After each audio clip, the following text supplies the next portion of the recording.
সশস্ত্র বাহিনীর সঙ্গে আলোচনা করছেন, আপনি সেনা প্রধানকে সরিয়ে দেবার তৎপরতা চালাচ্ছেন, সবাই বোঝে। কিন্তু কথা আমি আগেও বলেছি যে এই সেনা প্রধান যদি না থাকে, কারণ পুরো প্রক্রিয়াটাই, পুরো প্যাকেজটা এখন একটা ষড়যন্ত্রের প্যাকেজ। এই সেনা প্রধানকে সরিয়ে দেওয়া মানে বাংলাদেশের নির্বাচন দীর্ঘকালের জন্য বিলম্বিত হয়ে যাওয়া।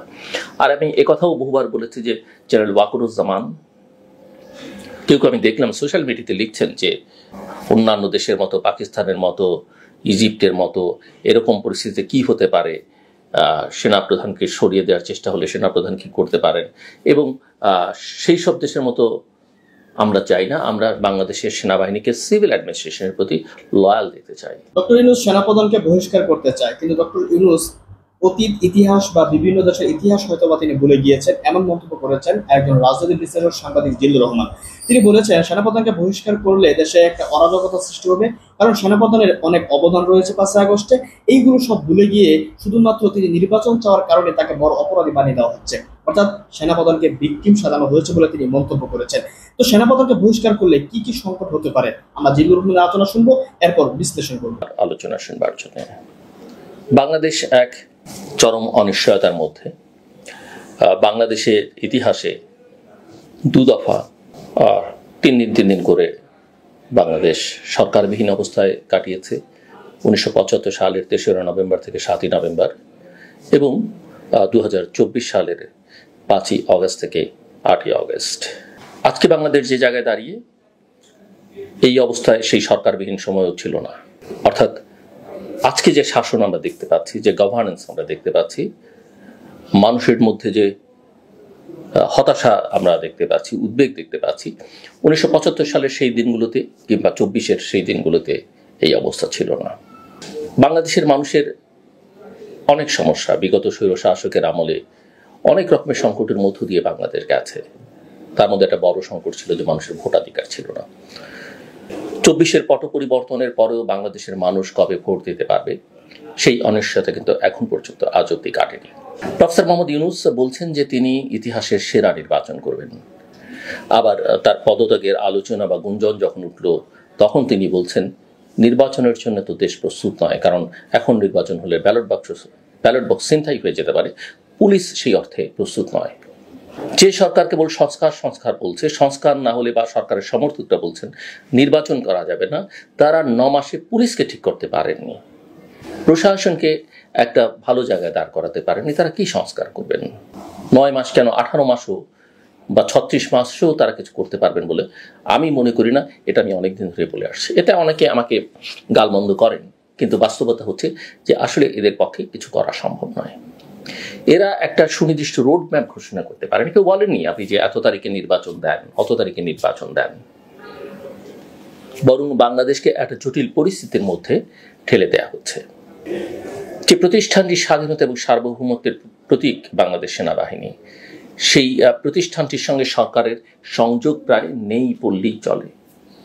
আপনি মানবিক করিডোর দিবেন, করিডোর না বলেন স্পেস দিবেন, এটা করবেন ওটা করবেন, নানা কিছু করতে চাইছেন, কিন্তু সেনাবাহিনীর সঙ্গে আলোচনা করছেন না, সশস্ত্র বাহিনীর সঙ্গে আলোচনা করছেন না।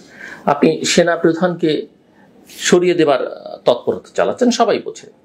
কিন্তু কথা আমি আগেও বলেছি যে এই সেনা প্রধান যদি না থাকে, কারণ পুরো প্রক্রিয়াটাই, পুরো প্যাকেজটা এখন একটা ষড়যন্ত্রের প্যাকেজ। এই সেনা প্রধানকে সরিয়ে দেওয়া মানে বাংলাদেশের নির্বাচন দীর্ঘকালের জন্য বিলম্বিত হয়ে যাওয়া। আর আমি একথাও বহুবার বলেছি যে জেনারেল ওয়াকারুজ্জামান, কেউ আমি দেখলাম সোশ্যাল মিডিয়াতে লিখছেন যে অন্যান্য দেশের মতো, পাকিস্তানের মতো, ইজিপ্টের মতো এরকম পরিস্থিতিতে কি হতে পারে, সেনাপ্রধানকে সরিয়ে দেওয়ার চেষ্টা হলে সেনাপ্রধান কি করতে পারেন, এবং সেই সব দেশের মতো আমরা চাই না। আমরা বাংলাদেশের সেনাবাহিনীকে সিভিল অ্যাডমিনিস্ট্রেশনের প্রতি লয়াল দিতে চাই। আমি যারা লিখছেন যেসব বুদ্ধিবৃত্তি চর্চার সঙ্গে যারা যুক্ত বা বুদ্ধিজীবী যারা এসব লিখছেন, তাদেরকে বলতে চাই যে ওই সিভিল প্রশাসনের প্রতি বা সরকারের প্রতি যদি সমর্থনটা সেনাবাহিনীকে রাখতে হতো জুলাই মাসে, অগাস্ট মাসে, তাহলে পরিস্থিতি কি দাঁড়াতো? একবার কি আমরা ভেবেছি সেই একনায়কতন্ত্রের অবসান ঘটতো সেনাবাহিনী বা সেনাপ্রধান যদি সেদিন না চাইতেন, ভিন্ন ভূমিকায় থাকতেন? কাজে আমি খুব দৃঢ়তার সঙ্গে বহুবার বলেছি, আমি যতটুকু বাস্তবতা বুঝি তাতে করে এই সেনাবাহিনী বাংলাদেশের রাষ্ট্র ক্ষমতা দখল করবে না। জেনারেল ওয়াকারুজ্জামান কু করবেন না, ক্ষমতা দখল করবেন না, তিনি স্পষ্ট করে বলেছেন। এবং আমাদের সশস্ত্র বাহিনীর যেটা আকাঙ্ক্ষা, তারা বাংলাদেশের গণতান্ত্রিক প্রক্রিয়ায় উত্তরণে সহায়তা করতে চান, তারা ডিসেম্বরের মধ্যে নির্বাচন দেখতে চান। কোনো কারণ নেই সদিচ্ছা থাকলে ডিসেম্বরের পরে নির্বাচনকে নিয়ে যাওয়ার। আর ওই যে বললাম ঐকমত্য, ওই যে বললাম সংস্কার, সেগুলো কি করতে পারবেন, সেগুলো তো ইতিমধ্যেই বোঝা টোঝা হয়ে গেছে। হ্যাঁ, আমরা কিছু জিনিসটা পাল্টাপাল্টি দেখছি, এক ধরনের অস্থিরতা দেখছি। একদিক থেকে এনসিপি 3 জন উপদেষ্টার পদত্যাগ চাইছেন, অন্যদিকে বিএনপির কোনো নেতা তারা সরকারের 3 জন উপদেষ্টার পদত্যাগ চাইছেন। আমি মনে করি যে প্রথম কথা হচ্ছে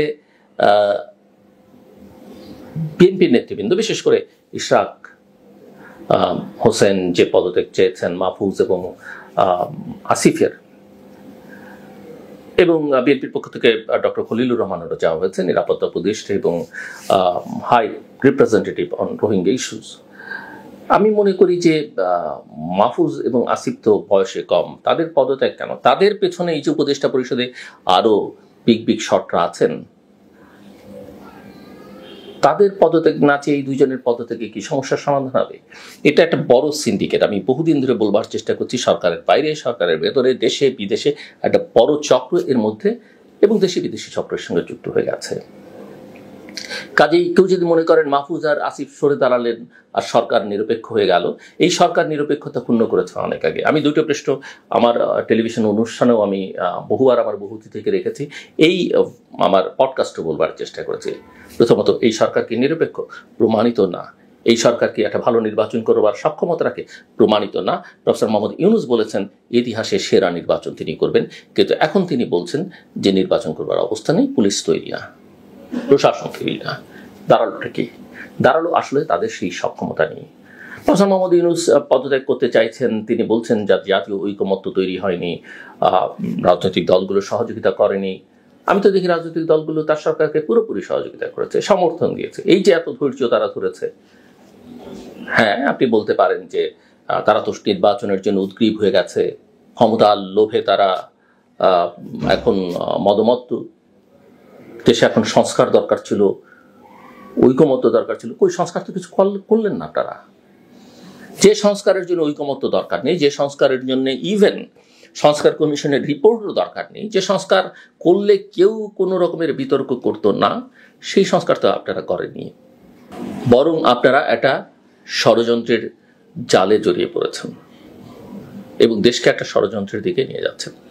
সেনাবাহিনীতে একটা দ্বৈত নেতৃত্ব তৈরি করবার জন্য কথা নেই, বার্তা নেই, একজন জাতীয় নিরাপত্তা উপদেষ্টার তাকে দায়িত্ব দিয়ে দিলেন, যার ভূমিকা নিয়ে নানা রকমের প্রশ্ন নানা মহলে আছে। যে সেনাবাহিনী, যে সশস্ত্র বাহিনী জনগণের পাশে দাঁড়ালো ঠিক প্রয়োজনের সময়টাতে, চাইলেই সবসময় সেনাবাহিনী, প্রশাসন, পুলিশ সেটা পারে না, কিন্তু যেই সময়টাতে দাঁড়ানো দরকার ছিল, যেই সময় তাদের সিদ্ধান্ত নেওয়া দরকার ছিল যে আমরা জনতার বুকে গুলি চালাবো না, সেই সময় তারা সেই সিদ্ধান্ত নিয়েছে। একই কাজ সেনাবাহিনী অতীতও করেছে, 1990 সালে করেছেন। জেনারেল নুরুদ্দিন খানের কথা আমরা স্মরণ করতে পারি। জেনারেল এরশাদের মতো দুর্দণ্ড প্রতাপশালী স্বৈর শাসককে নো বলে দিয়েছিলেন যে আমরা জনগণের বিরুদ্ধে যেতে পারবো না। কাজেই আমি মনে করি এগুলো যারা করছেন সরকারের বিরুদ্ধে কোনো ষড়যন্ত্র না, সরকারই বরং নানা রকমের, সরকারের লোকজন নানা রকমের ষড়যন্ত্রের মধ্যে জড়িয়ে আছেন। ওই যে আমি বলছিলাম না, এনসিপির পক্ষ থেকে একটা দাবি করা হচ্ছে যে তারা ইলেকশন কমিশনে যাচ্ছে, স্থানীয় সরকার নির্বাচন আগে যাচ্ছে, সরকারের বিএনপি পন্থী 3 জন উপদেষ্টার পদত্যাগ দাবি করছেন। এনসিপি এখন কিভাবে বুঝতো যে এটা বিএনপি পন্থী? আসিফ নজরুল বিএনপি পন্থী, বা সালেউদ্দিন আহমেদ, ওয়াহিদুদ্দিন মাহমুদ তারা বিএনপি পন্থী, কথা তারা বলছেন। বিএনপির পক্ষে বা নির্বাচনের পক্ষে এই যে যাদের নাম বললেন, তারা কি ভূমিকা রেখেছেন? বা রাজনৈতিক দলগুলো যারা নির্বাচন চাইছে, গণতন্ত্র চাইছে, তাদের পক্ষে এই উপদেষ্টার কি ভূমিকা রেখেছেন আমি জানতে চাই। আমি তো দেখি এই উপদেষ্টা পরিষদ একেবারেই অকার্যকর একটা উপদেষ্টা পরিষদ। এরা শুধু নিজেদের সুযোগ সুবিধা, কিভাবে দীর্ঘকাল ক্ষমতায় থাকা যাবে, কিভাবে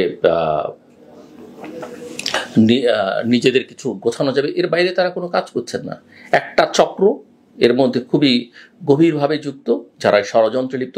আরেকটা চক্র, তারা কোনো ষড়যন্ত্রে নেই, তারা না করতে পারছে, তারা সাহস করে সরকারে ভেতরে থেকে উপদেষ্টা পরিষদের বৈঠকে সাহস করে দুটো কথা বলবার তাদের কোনো সামর্থ্য এখন আর নেই। বয়স হয়েছে, সব মিলিয়ে তারা আর কথা বলতে চায় না। কোনটা যৌক্তিক, কোনটা গণতান্ত্রিক, কোনটা বলা দরকার, সে কথা তারা বলতে সাহস পান না বা বলেন না। এমনকি আমার তো ধারণা তারা অন্য মানুষেরও কোনো উপকার টুপকার করবার ক্ষেত্রে খুব একটা ভূমিকা রাখতে পারছেন। যদি না, আমি জানি না, কাজে আমি অভিযুক্ত করবো না। যদি করে থাকেন, নিজেদের জন্য কিছু করলে করতে পারেন। তারা শুধুমাত্র ক্ষমতাটাকে উপভোগ করবার চেষ্টা করছেন। প্রফেসর মোহাম্মদ ইউনূস প্রথমত তার পলিটিক্যাল মাইন্ড নেই, আমি অনেক আগেই বলেছি। নিঃসন্দেহ থেকে আমি ব্যক্তিগতভাবে শ্রদ্ধা করি, বাংলাদেশের জনগণ করে, সারা পৃথিবীর মানুষ করে। কিন্তু সব কাজ সবার নয়, সব কাজ সবাইকে দিয়ে হয় না। যেমন আমার নিজেরই মনে হয়, আমি কখনো, আমি যে কারণে বলি যে রাজনীতি আমার কাজ নয়, কারণ আমি এটা এনজয় করি না। আমি এই কারণে কোনো রাজনৈতিক দলে যুক্ত হব না, কোনো সরকারি দায়িত্ব নিতে চাই না, কারণ আমি যেটা করছি সেটাই আমি এনজয় করছি। সবাইকে সবকিছু করতে হবে কেন? ইয়েস, একটা ঐতিহাসিক মুহূর্তে আমরা চেয়েছি, সবাই সমর্থন দিয়েছি প্রফেসর মোহাম্মদ ইউনূসকে, কিন্তু প্রফেসর মোহাম্মদ ইউনূস নিজের নিরপেক্ষতা নিজেই ক্ষুণ্ণ করেছেন। তিনি ছাত্রদের কর্তৃক নিয়োগকৃত, এটা হচ্ছে তার পরিস্থিতি থেকে না বোঝার ব্যাপার, যেটা বঙ্গবন্ধু শেখ মুজিবুর রহমান 1971 সালে 9 মাসে পাকিস্তানে জেলে থাকার কারণে বাংলাদেশের ভেতরকার পরিস্থিতি বুঝতে পারেননি, যুদ্ধের অবস্থা বুঝতেন না বলে তিনি পরবর্তীতে অনেক অগণতান্ত্রিক সিদ্ধান্ত নিয়েছেন। মানুষ কি চায়, মানুষের আকাঙ্ক্ষা ধারণ করতে পারেনি। প্রফেসর মোহাম্মদ ইউনূসেরও একই অবস্থা হয়েছে। অভ্যুত্থানের সময় তিনি দেশে ছিলেন না, ছিলেন প্যারিসে। এবং গোটা সময়টাতে এই 15, 16, 17 বছরে বাংলাদেশের কোনো গণতান্ত্রিক সংগ্রামে তার কোনো ভূমিকা ছিল না। কিন্তু আমি তাকে ছোট করছি না, নিঃসন্দেহে তিনি আমাদের ইতিহাসের সবচেয়ে বড় মাপের একজন মানুষ। কিন্তু যত বড় মাপের মানুষই আপনি হন না কেন, আইনস্টাইনকে দিয়ে তো দেশ চালানো যাবে না। দেশ চালানো একটা পলিটিক্যাল ইস্যুজ এবং একটা আলাদা কাজ। আপনি নোবেল পেতে পারেন, পৃথিবীর সেরা সব পুরস্কার পেতে পারেন, কিন্তু দেশ চালানো। এবং এই যে ছাত্ররা রাজনৈতিক দল করছে, এখন তো এদেরকে আর ছাত্র বলবেন না, এরা একটা রাজনৈতিক দল, একটা পার্টি, একটা পক্ষ। এরা দল করছে, সেটাও কিন্তু প্রফেসর মোহাম্মদ ইউনূস একটা বিদেশি সংবাদ মাধ্যমের মধ্যে বলেছেন। এবং বলা যেতে পারে তাদের প্রতি তার আশীর্বাদের কথা প্রকারান্তরে ব্যক্ত করেছেন। এবং তিনি বলছেন যে আমাদের রাজনৈতিক দলগুলো কিছুই করেনি অতীতে। হ্যাঁ, অনেক কিছুই করেনি, অনেক কিছু তারা করতে পারত, কিন্তু বাংলাদেশে 53 বছরে কিছুই হয়নি, এ কথা যারা বলেন, বলতে হবে তারা অন্ধ না হয় বধির। আমি মনে করি এই কথাগুলো বলা একদমই ঠিক না, একদমই ঠিক না। এই যে 3 জন উপদেষ্টার বিএনপিপন্থী বলা হলো না, আমি মনে করি এটা আসলে এই উপদেষ্টাদের মধ্যে থেকে কেউ না কেউ এদের দিয়ে বলিয়ে একটা বিতর্ক, একটা ভারসাম্য তৈরি করা, এবং একই সঙ্গে নিজেকে একটু বিএনপিপন্থী হিসেবে চিহ্নিত করবার চেষ্টা করেছেন। আপনারা বিচার করে দেখবেন কার প্রভাব এদের উপরে আছে, কার সঙ্গে এদের যোগাযোগ। মুখে যে যাই বলুক, এদের চিনতে বুঝতে আমাদের কারো বাকি নেই। সব কথা আমরা জানি না। রাজনৈতিক দলগুলোর সঙ্গে প্রফেসর মোহাম্মদ ইউনূসের আমি যখন কথা বলছি, তারপরে কি সিদ্ধান্ত হবে। তবে আমি যেটা বুঝি যে বাংলাদেশের সামনে ইভেন বিএনপিও যদি নির্বাচন না চায় বা সরকারের তালে তাল দেয়, আমি একথা দ্ব্যর্থহীন ভাষায় বলতে পারি, ডিসেম্বরের মধ্যে বাংলাদেশের জাতীয় সংসদ নির্বাচন হলে না হলে বাংলাদেশের সামনে অনেক বড় বিপদ।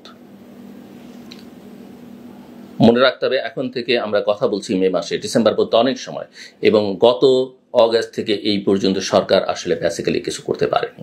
আইন শৃঙ্খলা পরিস্থিতির উন্নতি হয়নি, অর্থনীতি গোছানো যায়নি, বিচার হয়নি, যারা জুলাই অগাস্টের অপরাধ করেছে কিচ্ছু হয়নি, যারা আহত হয়েছে, যারা নিহত হয়েছে তাদের পরিবারকে যথেষ্ট পরিমাণে সহায়তা দেওয়া যায়নি। এই কাজগুলো করতে তো জাতীয় ঐকমত্যের দরকার নেই। এই ঐকমত্য তো অটোমেটিক্যালি ভিতর থেকে হয়ে আছে। সো আমি পরিষ্কার করে বলতে চাই, এই সরকার দিয়ে দেশ চলবে না। নির্বাচন তো অনেক পরের কথা।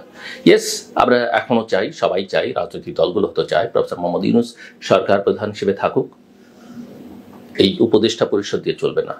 কিন্তু প্রফেসর মোহাম্মদ ইউনূসকে আসলে এই চক্র, এই যে সরকারের ভেতরে বাইরে থাকা যে চক্র, যে নানা ন্যারেটিভ তৈরি করে বাংলাদেশকে বিভ্রান্ত করবার চেষ্টা করছে, ভিন্ন পথে নিয়ে যাওয়ার চেষ্টা করছে, তাদের থেকে তাকে আলাদা করে ফেলতে হবে।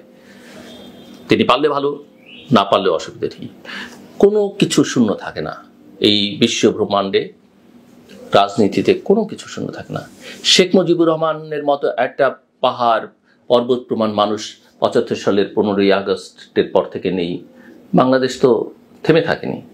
জিয়াউর রহমানের মতো এমন একজন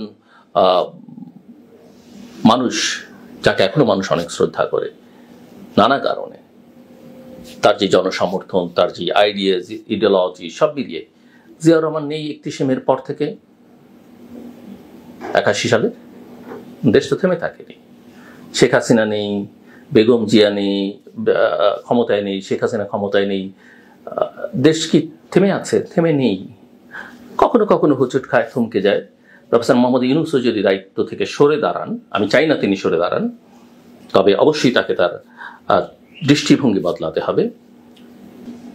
যদি সরে যান, না গেলে ভালো, সরে গেলেও বাংলাদেশের দেশ অচল হয়ে যাবে, সরকার চলবে না, একটা অন্তর্বর্তীকালীন বা তত্ত্বাবধায়ক সরকার জাতীয় কিছু করা যাবে না একটা ভালো নির্বাচন করবার জন্য। আমি এটা মনে করি এটা 20 কোটি মানুষের দেশে অনেক লোক আছে, 3 মাসে করা সম্ভব সেটা। অন্যথায় চাপ কিন্তু আসতে থাকবে। আজকে হয়তো বিএনপি একটু দ্বিধাগ্রস্ত, বিএনপি বা কিছু কিছু রাজনৈতিক দল নানা কারণেই তাদের ক্রমা এখনো কাটেনি, এবং আমি মনে করি রাজনৈতিক দল হিসেবে এগুলো তাদের দুর্বলতা, তাদের নেতৃত্বের দুর্বলতা। কিন্তু জনগণ কিন্তু ফুঁসে উঠবে, জনগণ কিন্তু ঠিকই তার দাবি, তার চাপ তুলবে, দিন খুব বেশি দূরে নয়।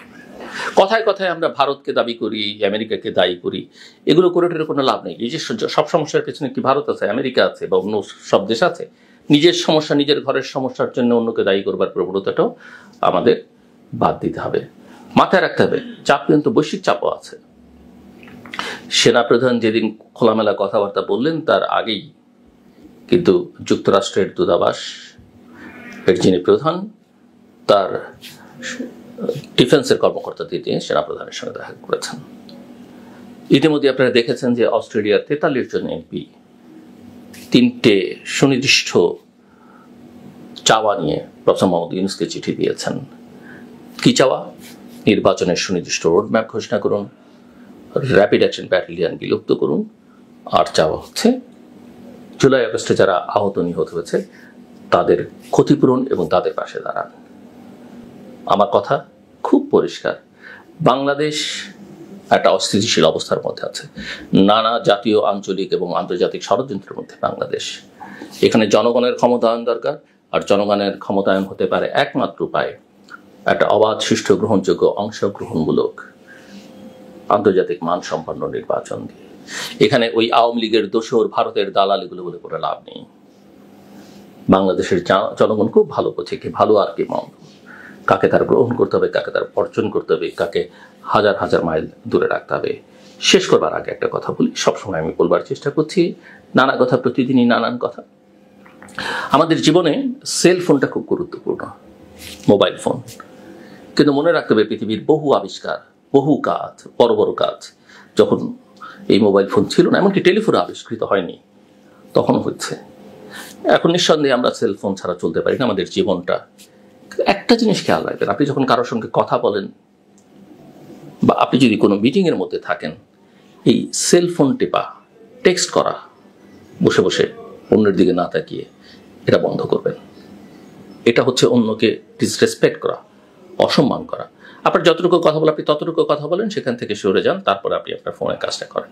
কিন্তু একটা মিটিংয়ের মধ্যে বসে আছেন, আপনি ফোন টিপছেন, দুজন কথা বলছেন, তার মধ্যে আপনি 10 মিনিট কথা বললে 7 মিনিট ফোনে আপনার চোখ, 3 মিনিট, এবং সারাক্ষণ খাবার টেবিলে এখানে সেখানে, এগুলো আমাদের আসলে শরীরের জন্যে, চিন্তার জগতের জন্যে, অভ্যাসের জন্য যেমন খারাপ, এটা অন্য যারা চারপাশে থাকে তাদের প্রতি একটা অসম্মান করা। জিল্লুর আলোচনা শুনে বুঝতে পেরেছেন আসলে কি কি হতে পারে, কিন্তু তিনি কিছু বিভিন্ন দেশের উদাহরণ দিয়েছেন। কিন্তু কথা হচ্ছে, সেনাপ্রধান যে 5 আগস্টে ছাত্র জনতার পাশে দাঁড়িয়েছে, কেন দাঁড়িয়েছে জাতীয় সংঘের একজন কর্মকর্তা কিন্তু স্পষ্ট করেছিলেন।